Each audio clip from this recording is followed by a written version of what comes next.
రాజకీయాల్లో కులం కాదు గుణం ముఖ్యమని నిజామాబాద్ బీజేపీ ఎంపీ ధర్మపురి అరవింద్ అన్నారు. కేసీఆర్ కులస్తుల సంఖ్య తెలంగాణలో కేవలం 1% మాత్రమేనని అరవింద్ అన్నారు. తెలంగాణ కోసం కొట్లాడారని కేసీఆర్ను గెలిపించారని అరవింద్ చెప్పారు. 10 ఏళ్ల తర్వాత కేసీఆర్ ఆయన పిల్లల గుణం బాగాలేదనే ఓడించారని అరవింద్ అన్నారు. గుణం బాగలేకపోతే కేజ్రీవాల్తో పాటు ఇతర పార్టీలను కూడా ఓటర్లు ఓడిస్తున్నారని అరవింద్ విశ్లేషించారు.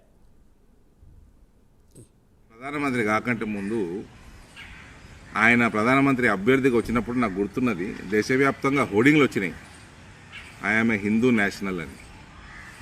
భారతీయ జనతా పార్టీలో పనిచేసుకోవాలంటే, ఈ దేశం భవిష్యత్తును కాపాడాలంటే, హిందూ రాష్ట్రాన్ని నిర్మించాలంటే నా కులం హిందుత్వం, నా కులం భారతీయతత్వం తప్ప వేరేది ఉండదు.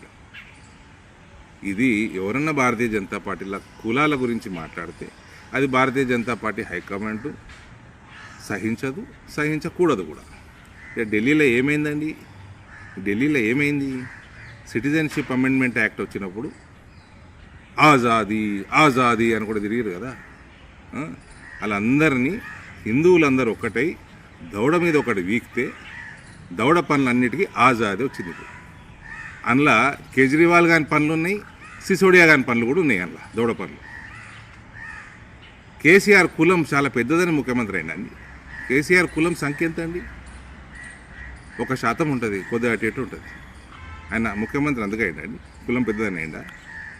తెలంగాణ రాష్ట్రం కోసం కొట్లాడిండని కేసీఆర్ని ముఖ్యమంత్రి చేసారు. ఆయన కోట్లు వేసారు. 10 సంవత్సరాల తర్వాత ఈ కేసీఆర్ది దిక్కుమాల గుణం ఉన్నది, కేసీఆర్ కంటే పోరగానలేదు, కేసీఆర్ పోరగానలేదు, ఇంకా దరిద్రపు గుణం ఉన్నదని ఓడగొట్టి.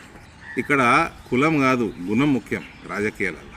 ప్రధానమంత్రి కాకంటే ముందు ఆయన ప్రధానమంత్రి అభ్యర్థిగా